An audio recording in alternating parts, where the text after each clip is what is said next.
Um, Hello and welcome. Good morning, good evening. Enjoy your lunch wherever you are around the globe. For us, it's now 5 p.m. on Friday, probably the last thing to do before joining back the weekend vibes. We had a national holiday yesterday in Austria. My name is Thomas Goelles. I'm together here with Hans. Hans, you introduce yourself. Yeah, I am Hans. I'm an MVP for Office Apps and Services since 9 years. We have just present. We came over the ocean, present in the morning in our time, the same session here in Switzerland, then take a taxi, a virtual taxi, take a virtual plane, now flying over the ocean, present us, and then we have to fly back, and then the weekend will start. Yeah, probably the most enjoyable flight from Chicago O'Hare back to Vienna I ever taken. Okay, let's get started. We are a team of 3 MVPs. Hans in the middle, I'm on the right-hand side, and my colleague Stefan Pisser on the left-hand side. And together we 3 created the community bot for OneDrive. And we have all of us 3 in the slides always because, yeah, we never really know who shows up for presenting because our daily lives always mess around with scheduling. So we try to make the presentation the most generic as possible, or as generic as possible to see everything through. Before we really start into the topic, a massive shout out to all the sponsors. Hans and I, we are both organizing different types of events on this side of the Atlantic Ocean as well. And we know that without the support and help of sponsors, those kind of free events wouldn't be possible. So please check out their virtual presences, chat with them, have a look at their offering. Most of the time, they are lovely people, and you for sure learn something if you spend a couple of minutes chatting with them around their services and their offerings. Okay. The history of Mr. OneDrive Spot. We split this session up in more or less 2 main parts. The first part is like a little introduction about our endeavor to get a Teams application to the public store. And the second part is more like showing you the bits and pieces, showing you the knowledge base behind it and how it's working inside of Microsoft Teams right now, and what we are thinking of probably future versions and future features that we are already thinking about. The history of Mr. OneDrive Spot started actually, I think it's in 2 weeks time. It's exact 2 years ago. It was in the end of June, I think, this conference, because it's always that time frame around. And at that conference, Stefan and I talked about Microsoft Teams and bots, and how you can use bots as a virtual or digital assistant, and how we think that, or back then how we thought bots can make your life easier. And as at every session, we in the speaker community and the MVP community, we have a few closer friends within the network, and we try to give ourselves very, very direct and very well. I love the kind of feedback, and we had a lively discussion with Hans after our session, because in his visionary mind he expected something totally different from a bot and what a bot should be able to do. And I'm not saying that we are already there to fulfill all the ideas and all the great possibilities we talked about at that day, but we are a step closer. Maybe a small step, but we are a step closer. I think the next 2 years, then we have 5 years after the history. Yeah, then have it. Maybe. Version 3 is always a good version, yeah. Nevertheless, after that conference, Stefan, my colleague, and I, we went home, and not immediately afterwards, but in the weeks and months after the conference in Vienna, we thought about using QnAMaker as a backend, and talk with Hans to maybe lure him into a combined endeavor, so that we can create a database with his knowledge around OneDrive. We that then was during used SharePoint. That was during SharePoint Saturday Munich. So in Munich at Microsoft, that was the birthday of the bot. Yep. We tricked him into believing that it will work with an Excel file and will be not much work and very easy on his part.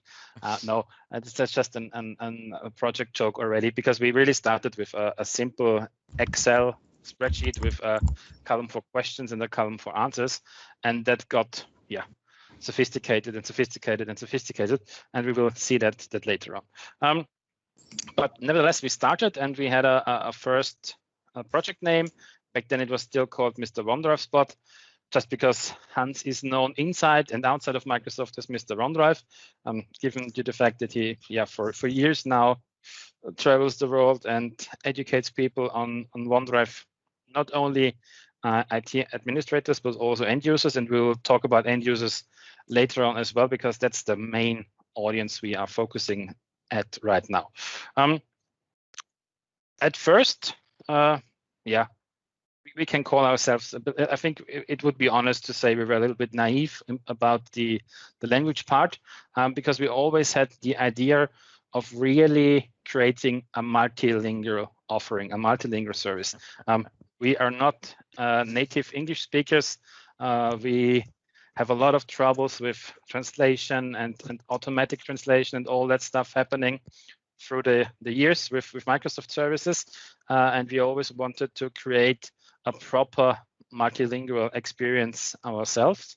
And we're still trying, let's put it that way. We tried in starting with a German QnAMaker database, and that wasn't the best experience.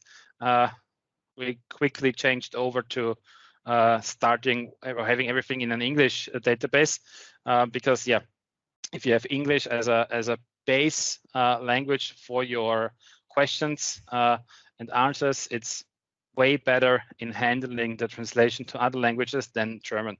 For us, I have no proof of that, or I'm just thinking or believing that's the case. If you start with German, I think they translate the German, let's say, German question to English and then to your target language. And that gets a little bit, lost in translation in between. Last year, we kicked off our beta version. I think we had roughly 100 people or plus minus 10 beta testers.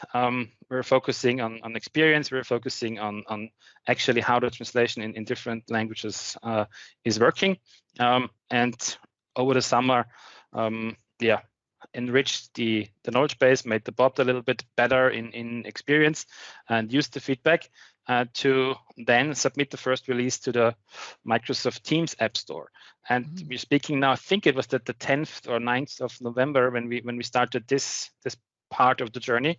And it turned out that, this is also a lot of hoops to jump through, and way more than we believed in the beginning. Because first big trouble with our submission was we used the word OneDrive in our application name, because we went for Mr. OneDrive Spot, and after 1 or 2 weeks we got back, nope, that's not possible to have a product name of Microsoft within the name of your Teams application, your Teams offering. We all know what or how Microsoft named their products. If I just think of Word, Project, Teams, no one in Germany or in the German-speaking world translates those names directly in our own language. We all say Word and not the German word for that. So it was a little bit, from my opinion, a little bit ridiculous to discuss this, but we had support from even VP level inside the OneDrive group, and then actually the person that helped us came up with the idea to name the application Community Bot for OneDrive. And there's OneDrive in there.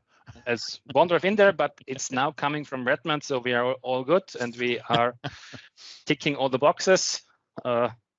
Legal departments or overrule legal departments. And I didn't tell you yet, but we already had discussions with other people inside of Microsoft, and they heard the story and they were very unhappy that there is now exception, that there is one application that is allowed to use what others are not. So that might come back to us, but let's see. But the good thing was during the submission and all the emails coming forth and back, Microsoft was involved. The complete group with 4 people of the OneDrive product group of OneDrive were involved, and therefore it was a little bit better. They helped us when they can help. Yep. And to give you an idea what this process looked like, just from an organizational standpoint, by no means I'm judging or saying this is good or bad, but it's just the fact that this team is like you're talking to a global mailbox, meaning that follow the sun around the clock, there is someone looking at that mailbox. And of course, we all know that with those big corporations, and Microsoft is of course one of the biggest corporations, if you start a conversation, let's say our time, 9 a.m. in the morning, with a question, person A answers the question, then we, as the bot is our spare time, free time project and not a work project, we do our job, and after 5 in the evening, we answer questions or ask a new question to the same Microsoft app submission team.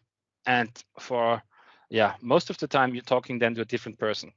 And this new shift or new guy on the shift, most of the time has not the history, doesn't. I don't know if they don't have the tools or if they are just so under stress that they don't look back at what already was discussed. So it feels like this.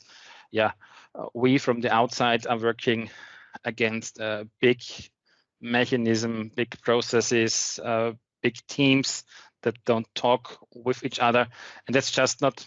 Again, not judging, but more like, okay, what to expect if you submit a Teams app. Keep your questions in amount small and simple, and then it's easier. And there is a big guide out there, and most of the time you will get feedback like that your icons and your logos aren't in the correct size or are using the wrong color because the documentation isn't really clear about that. Yep. So that's I think that this transparent icon was like the discussion point for 4 weeks or something like that. Until 4 weeks, then someone really explained us what they want. That was a little. There was also the problem with the language, because multi-language, now we have it in 2 languages. There was also, and they want to say what they have to say or what we have to program for the German database, and that's not good because the people do not speak German, and therefore it was a little bit a terrible thing.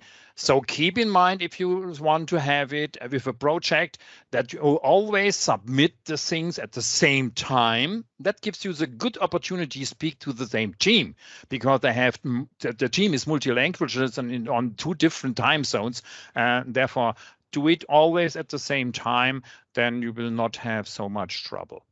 Yep, should be easier. Or at least we think that's easier. And after all those, infights, discussions, interesting email conversations going back and forth, we released the bot in April of this year. And if you want, and if your administrator has allowed the use of third-party applications in Teams, or you can use, of course, a developer tenant as well. With Community Bot for OneDrive, you will find it right now in the Teams App Store, and you can install it, and you will see later on how it looks. But it's out there, and we are, I think, if App Insights doesn't lie to us, we have a couple of hundred users, or had a couple of hundred users within the first few weeks, and it's now getting more and more and more interest.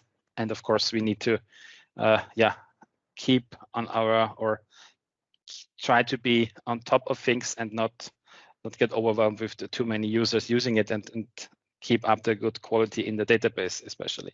But before we actually have a look into the database, just a short view in the technical part. We are using the Teams platform, And we are using the bots and connectors part of this slide of the Teams platform.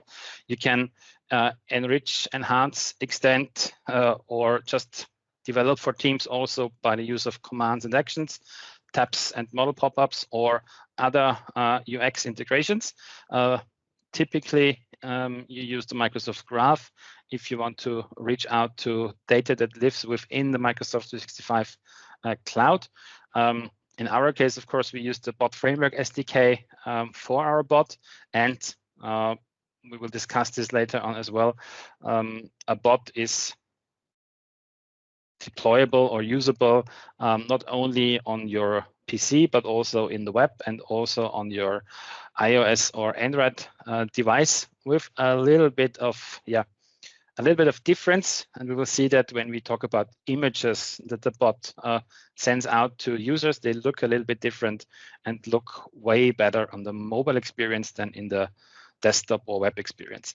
The Teams platform also, the team behind the Teams platform realizes that there is more than just the developers interested in running applications. We also have the use cases for IT administrators in mind to manage your apps, and of course also to try to look at ISVs, independent solution vendors, to make an offer or an opportunity also for other partners to publish applications to Teams through app source, like we did in our nonprofit community project. But of course, there's also the opportunity to monetize your efforts through the App Store.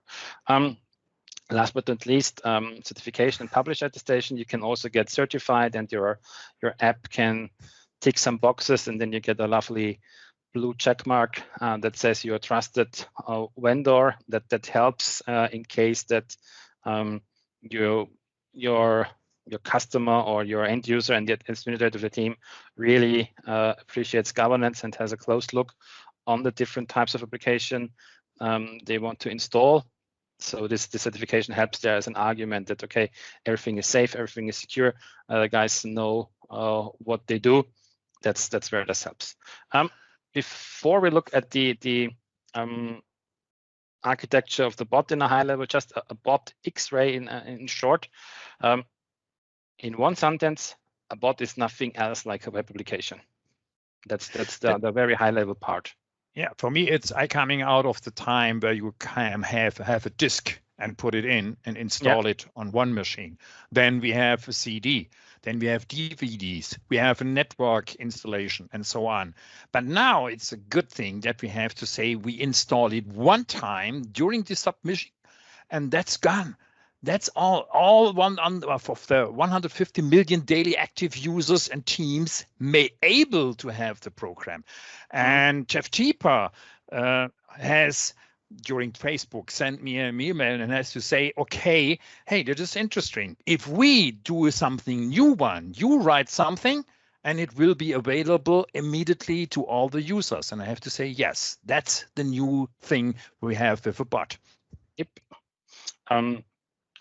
But the bot framework actually hides away all the communication if you're not in the need of really go deep into it. So and we're not focusing on the how we implement it, or not a developer-oriented session today. Just think of the bot as an web application that can be is reachable and that you can communicate and consume as a service, so to speak. What's going on in the bot actually is also not so sophisticated, because we start with a question of a user, typically in Teams in our case. Then Teams takes your question, routes it through its channels to the Azure Bot Framework, and in the Azure Bot Framework at point 3, we take the message, we meaning our parts of the code, and try to make sense of your question. We are looking for certain commands, certain special keywords like help, like change bot language, because with those special keywords, we trigger what's called in a bot different dialogues. So we, for example, trigger the change bot language dialogue. And if we don't find any tokens or any sentiments that point in our direction, we take your content and ask the QnAMaker service in the background. Hey, QnAMaker service, I have a question here. Have you something in the database for that question? That's part 4. And then QnAMaker gets back with whatever answer it found, or in the case that you ask something that's not available in the database, we get back, I'm sorry, I can't find anything. We don't only get back the answer, we will get back a score, how confident the service is. We will see that in the testing part soon. But then coming back from the QnAMaker service, going through the bot and going back to Teams. So the bot already on a high level is more like the man in the middle between Teams and the QnAMaker database. And you ask something, bot tries to make sense of it. If it's a command, we do something special with it. If it isn't a command, we ask the QnAMaker service and then move on. And this moving on part, you see this here, another type of architecture.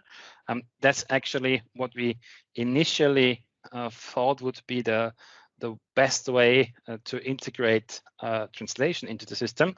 Because again, let's say you're a French user and you want to use the bot in French. Remember, we only have a German and an English QnAMaker database. So you ask a question in French. What we will then do is between step 4 and 5, between those steps, we will ask Bing Translate for an English translation of your French question. Use that English translation, ask the QnAMaker service the English question, get hopefully back a correct English answer, and then retranslate that English answer into a French answer, and then we go back to the user. As we are using MarkDown, because formatting, images, hyperlinks are very important in our answers, we hit a lot of roadblocks with the translation service. We will see it later on. Just to give you an idea, I think it's marking a word as bold is using 2 asterisks. The word, and again 2 asterisks makes a word bold in MarkDown. And depending on the language you are translating it from or to, sometimes the translator mixes up the asterisks. Then there is a space between, or a leading space from your keyword, a leading space before the asterisks, in between, afterwards. So it's messed up, and we got, it worked fine for Dutch, for example. We didn't manage to make it work for Polish, for Danish, for I think Czech was messed up. So multiple languages worked, others didn't. So we weren't confident enough to say, okay, let's make anything, or let's activate the multi-language part by now. So it's just English and German right now. So you need to switch between languages, but we are working on making this possible. That I think it's close to 80 languages that are available right now in the Azure services to make them available also in the bot.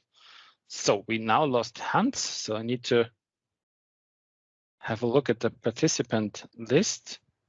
Looks like he has a problem with his machine, so he's back now. But you are, you're a presenter, you can unmute yourself. Yep, all good. So that's the architecture we are aiming for, and that's what we try to build in the coming weeks and months. But right now we're just using an English and the German version. And actually, let's have a look at the bot itself. Let's go into part 2 of the presentation, where we have a look at the bot and the QnAMaker database in the background. So I'm quitting PowerPoint. Where we are, here we are. I'm using here the web version of the bot. Would work the same in Teams desktop, but I'm logged in now with a different account. I realized just a couple of minutes ago, where I don't have the bot deployed, because this is my community and speaker account. So we're using our demo environment here, and you see or you see the questions that we already did earlier today. I said hi to the bot at the beginning of the hour of the session. You get a nice welcome screen. And that's also important in terms of user experience to greet a new user and to tell already what a bot is about. Because in the beginning of Teams, there were a lot of bots with like, okay, you install the bot and then you have no idea actually what you can ask the bot. So that's important to have this welcome dialogue to give an expectation or make clear what tasks or with what the bot can actually help. What we want to do now is that we have prepared a couple of typical questions Hans gets asked all over the world around OneDrive, and I will throw the phrase password protection in your direction. You will answer the question, and in the meantime, I will ask the bot about password protection. And the fun part or the game part is like the challenge part is like who is faster and who is quicker. But you have the answers already there as screenshots, so you can look at this later on as well. So Hans, let's get started. Password protection. Shoot. Password protection. Hopefully you can hear me because I was down a little bit. Okay. Password protection is an easy part. So if you try and have a document in there in your OneDrive and you want to share it with an external, you can have it because this link can although to other people. And sometimes the administrators say, oh, we have to close that. And the thing is, you can also have a password in there. And the password means, yes, the recipient has to know the password. That's, I say, MFA for dummies, but you can have that. And that's inside the password protection for files. So you see, and he has to look for all the stuff. He is quicker than me because I'm talking a little bit more, also for the administrators and the end users. So it depends where you have to start. Yep. 1.0 for you. Yeah, we maybe did the same questions too many times already. So I'm yeah, we have to change that pretty quick. Yeah, otherwise you would have no chance. But just to give you a feeling, I changed the bot language and make sure that I'm using English again, so that we all have the commands and the information of the bot also in English for you as an international audience. But password protection, just 2 words, like you would use in a search engine, and you get back the answer from the bot. But you can also ask something like,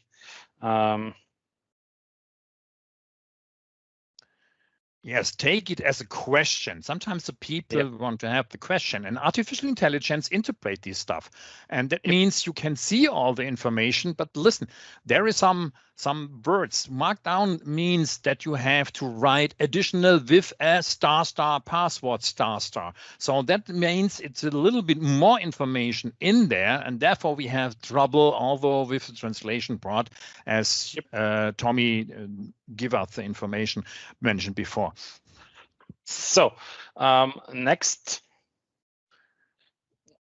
is a classic, and a classic one. I think I still live in a world where this was like true for an on-prem deployment of SharePoint. But what is the current, or what are the current storage limits around OneDrive? Yeah, that's a good question, because storage is enabled to have to ask which plan are you using. If you're using an E1, E3, or several, you have different limits. So normal for an E3 or E5 users, you have 5 terabytes, and you can establish that in more things. You also see here not only the MarkDown, you also see that we have some articles and some things, some links in there. The articles only go to docs.microsoft.com, or interesting articles we have found at Microsoft. So they have not all things are in Docs on Microsoft, sometimes in support and so on. And we always say, okay, this is a good documentation, therefore you can have the link. Or the other one in German or in English, that means you came to my site or my blog post where you can read all the stuff what's in there. And then you see 1 terabyte, 2 terabyte, the old names, the new names. So the people also want to know how many storage do I have? But then we have to ask which plan you are using. So you're saying it depends. You are a Yeah, consultant that's the best for one. way too long, my friend. To summarize again, that's what or of course these questions we are using here, they guide us through the agenda of the talk. We are using MarkDown. So Hans marks the sizing indicators here as bold. We will have a look at that shortly. We have articles in here and hyperlinks. Proved sources. So we only link to Hans' blog or Microsoft pages. We know where the information is helpful and accurate. And then, of course, we can also display images like this one, for example. And here you see one design hiccup, design bug, or whatever you want to call it. But only in the version with desktop and browser. There is a lot of white space in here. This looks very good in the mobile version, and we will show you how we or what we actually send back. So we have no chance to influence this white space down here. But before we go to the Markdown part, I want to also show you what's called a follow-up prompt. That's the button down here. We asked about the storage limits for OneDrive. The bot answered with information, and we got links to detailed sources.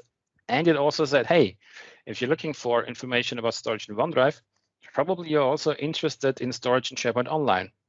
Yeah, that's a good guess. Let's have a look at that. And I just clicked this button here.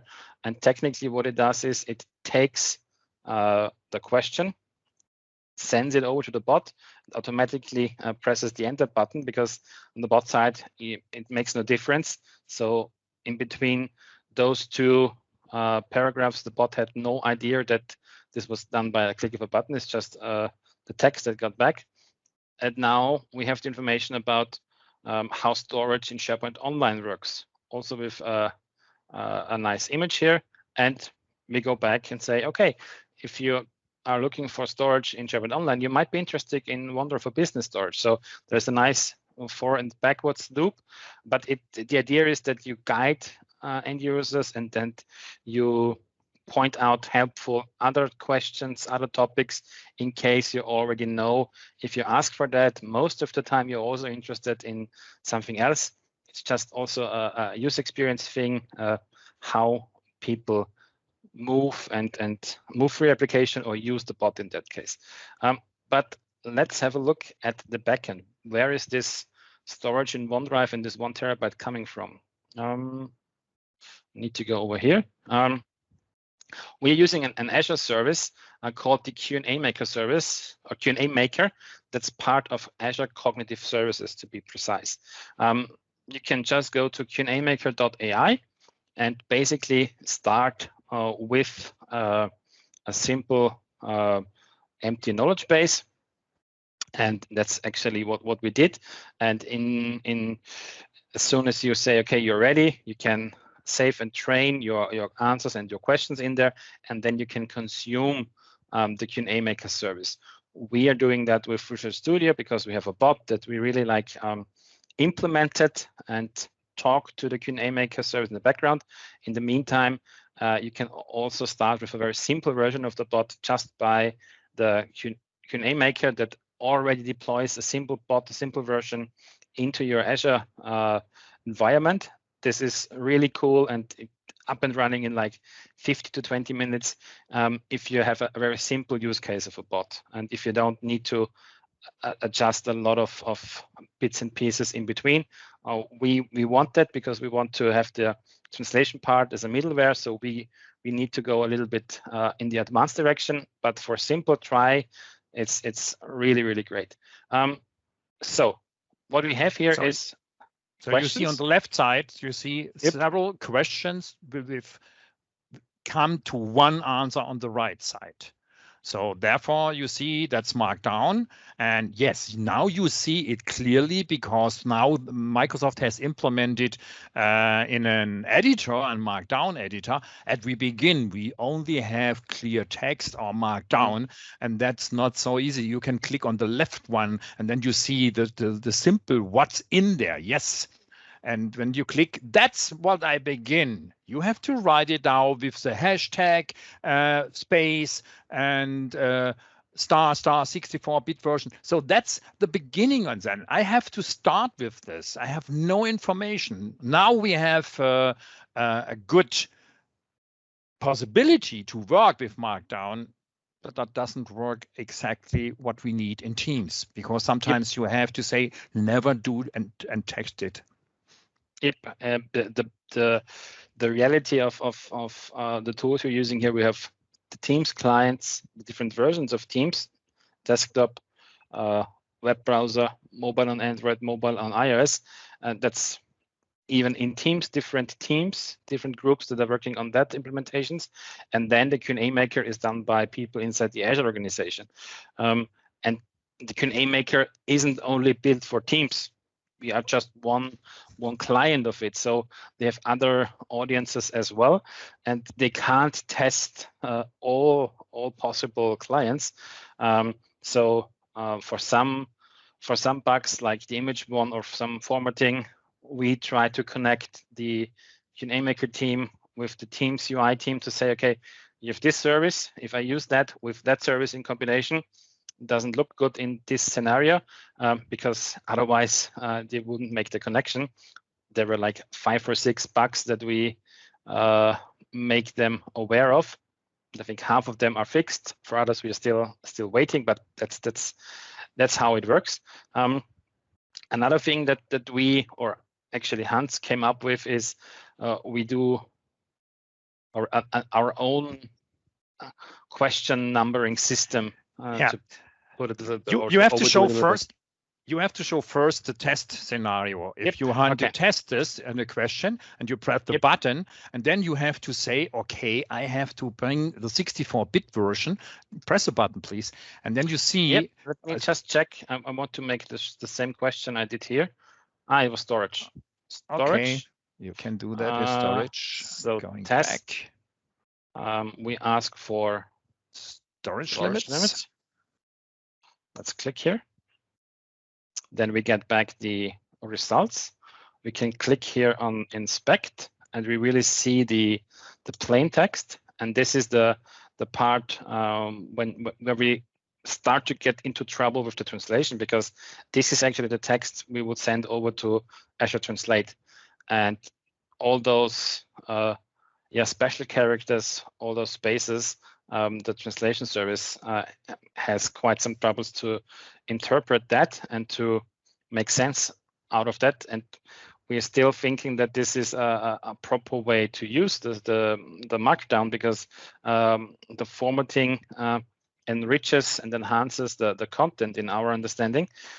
So we already had a part where we stripped out the images and re-entered images on the way, but marking words, okay, it's might be easy for us with our education to make sense of all the Romanic languages like Spanish, Italian, French. I have a close or a far idea what it means, but I have no idea about all, for example, Russian. No clue, no idea. So that's really tough for us to test also. But we also got back here a confidence score. So with providing the word storage limits, the system is 58.8% confident that this is the correct answer. But we also have other possible answers down there. And there should also be, nope, the other questions. No, they are not there. You have to look for that, but I can show it. What does this mean?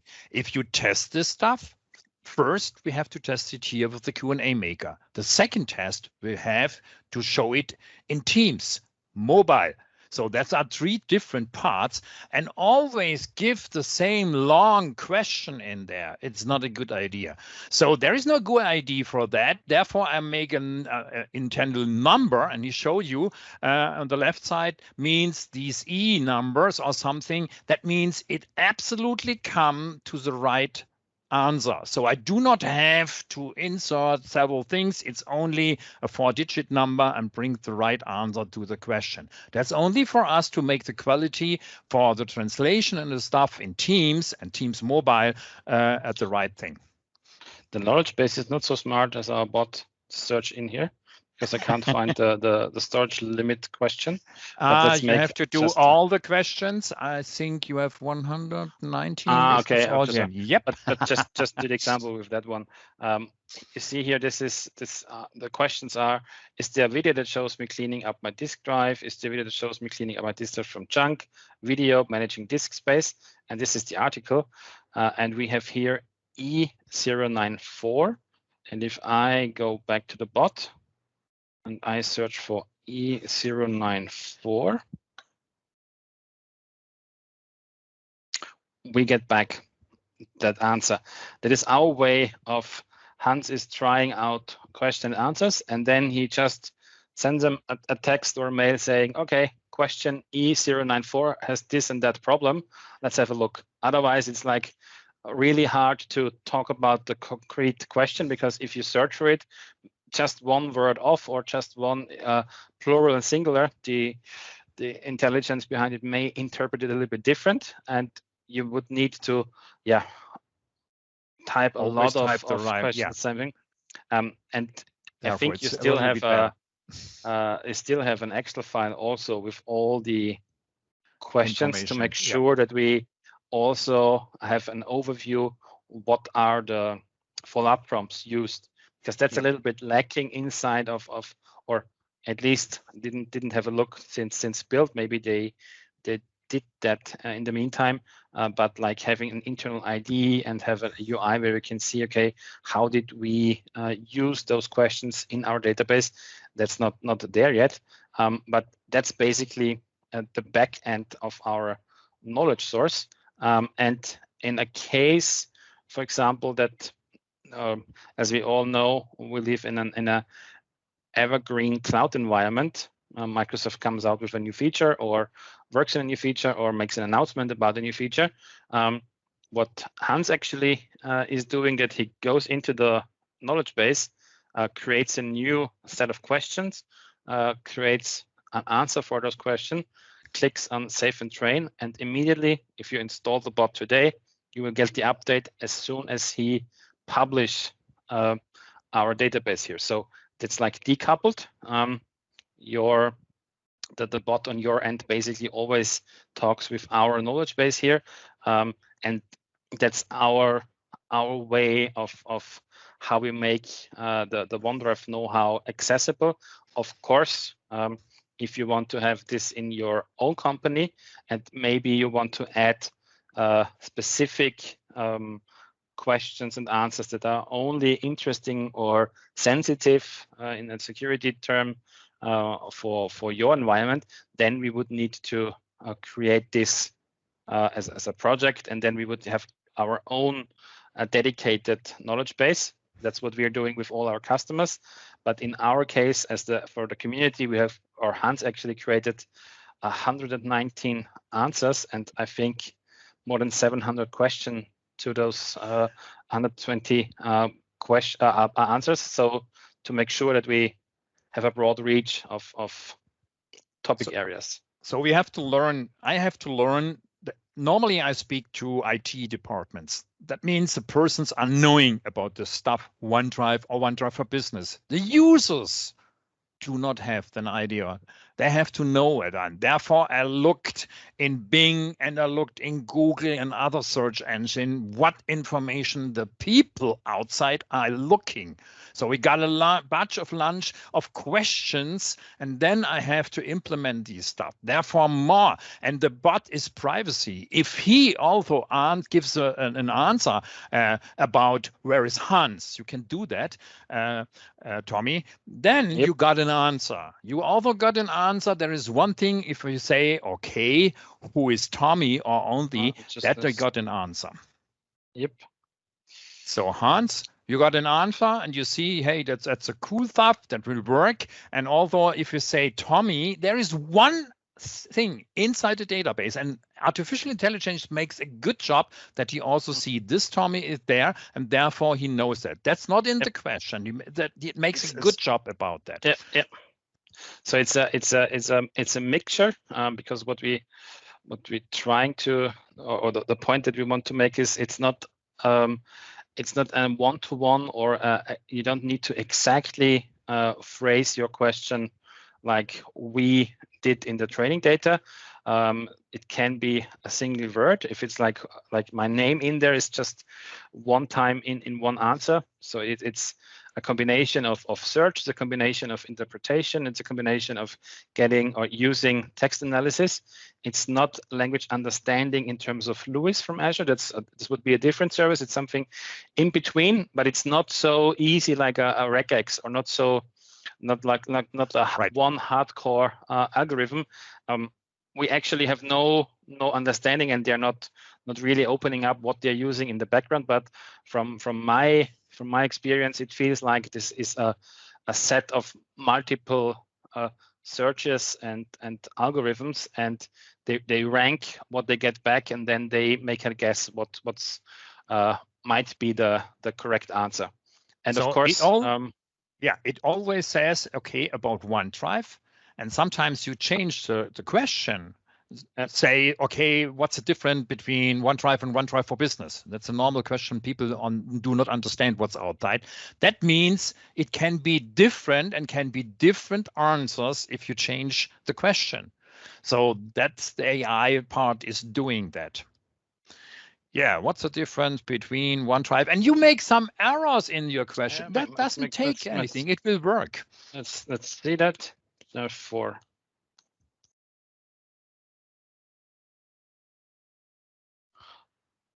and you have the answer.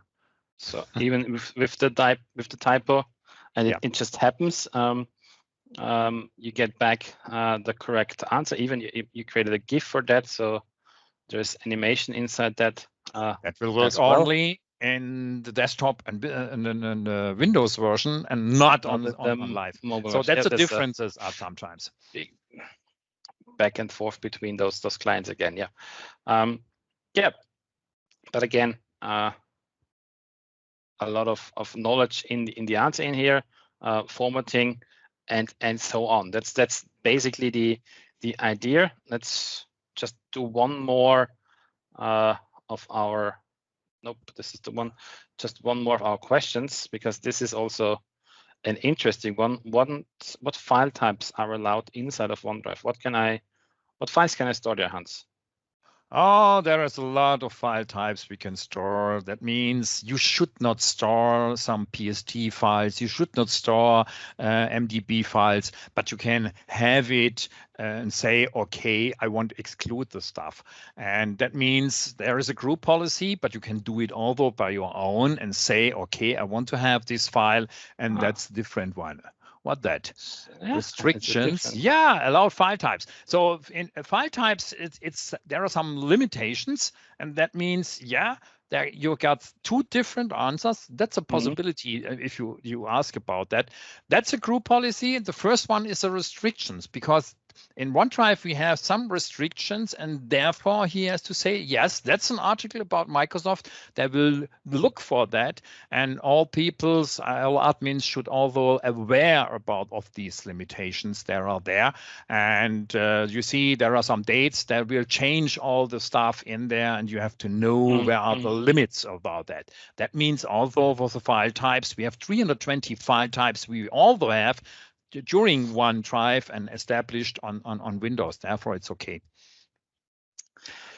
Okay, I think at least I hope we got the idea of the bot across. We would have, of course, multiple answers and questions more to show, but in the sake of time, we have like 5 minutes left, and the next one will start in top of the hour again. Let's have a look if there are any questions in the chat or now it would be the perfect time to spend the last minutes on the chat.